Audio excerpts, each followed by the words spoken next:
Hello, my name is Roshan, and today I'm talking about a book by Haruki Murakami, that is Norwegian Wood.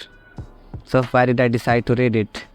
Because I had nothing else to do, and to look productive, I read fiction.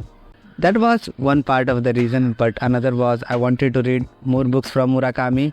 I really liked the theme of Kafka on the Shore, that magical realism kind of theme. So I wanted to read a similar kind of book. But I made a mistake. I didn't read and I didn't do any background check about this book. I thought that, I had heard that he write mostly magical and realism kind of a story. But here, boy, it completely destroyed me in a very different manner. Now I'll talk about it. The thing is that I was expecting something magical realism, but there was a very little of that thing. It was more of realism. And why it destroyed my whole week? I'll suggest you, if you're reading anything and watching anything, especially if you're reading a book, please do a background check. You don't want to go completely blind into it. I don't want you to waste your time. Of course, I didn't waste my time, but it destroyed my week in a different manner. What I'm talking about is, I'm an idiot. Yes, I am. And I let things influence me, whether in a positive or mostly in a negative manner. And especially while reading and watching a movie, I let the media influence me. And it happened.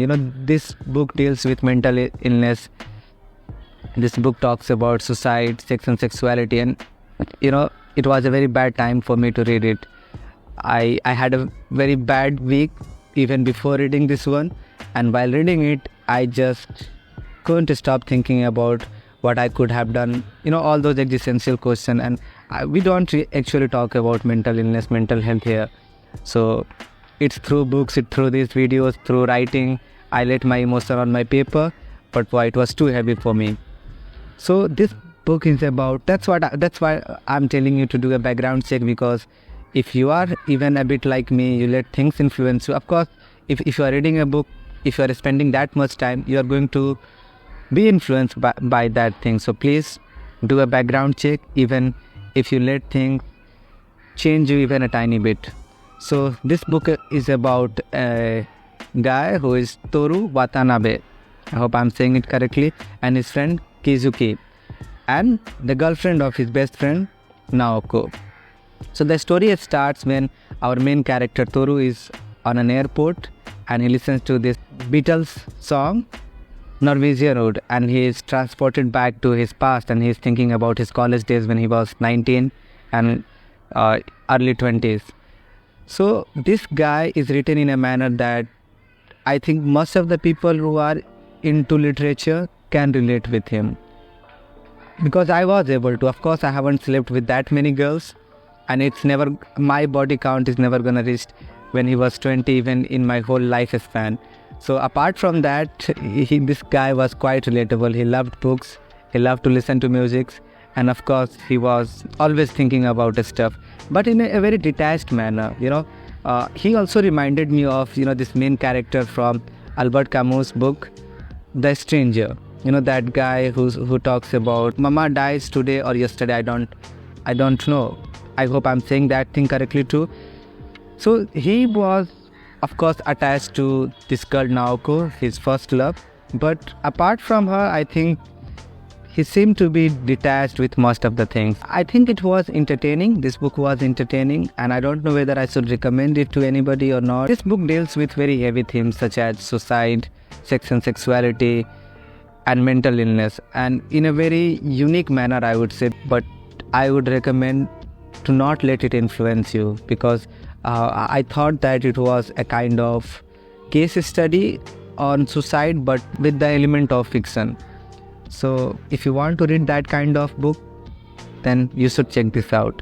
And talking about the ending of this book, I'm not gonna spoil it for you, but the ending, I didn't like it initially, but as I let it sink, after a couple of days, I started to like it. Maybe I was trying to find my own meaning of the ending, and I think I have got a pretty good one.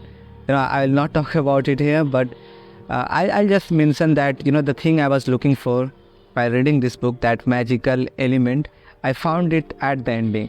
even in the beginning of the story, there was a kind of magical element, so I was completely hooked in the beginning. But as the story progressed, it was mostly related to reality. So the ending is kind of open ending, I would say, because every reader can make out their own ending, and there were some things which was quite disturbing. But as I said that I let things influence me, especially the books I read. So I'm gonna be more mindful of it, because I know for a fact that after a couple of years I'm gonna regret whatever I'm doing in my life, because this has been a cycle. I'm that kind of person who let his hobbies be so repetitive that a time comes when I'm not able to enjoy it anymore. I remember I used to binge watch anime, and a time came that I wasn't able to tolerate it. Same with manga. Maybe not with manga, but I read so much at the same time. Same with movies, and now I'm doing with reading. But I want to enjoy reading, that's why I go with my mood. But whenever people ask me why the hell I'm reading this and why I'm reading that, it also reminds me of the blank future of mine. And Toru was in a similar position. He was also very hopeless, that he was also a student of English honors pursuing BA, and I'm doing the same thing. But I don't want to turn out like Mr. Toru, and I want to be hopeful, but I'm not. I'm gonna try to be hopeful. No matter how much positivity I try to add to my life, I always find myself at that end of that pessimistic spectrum, whatever you say. I've tried journaling, I have tried gratitude journal, but nothing works for me. And at the end of the day, I let books like these influence me. So actually I don't have anybody to talk about all those stuff, so that's why I'm filming these videos. I want to talk about my progress about learning this language. So if you want to follow my journey about books, movies, and how I'm learning this language, that is English, please subscribe and let me know if you have read this book or if you want to read this book, and let me know if you like the ending or not, and how was it for you, how was the experience. And thank you for watching. I'll see you. Bye.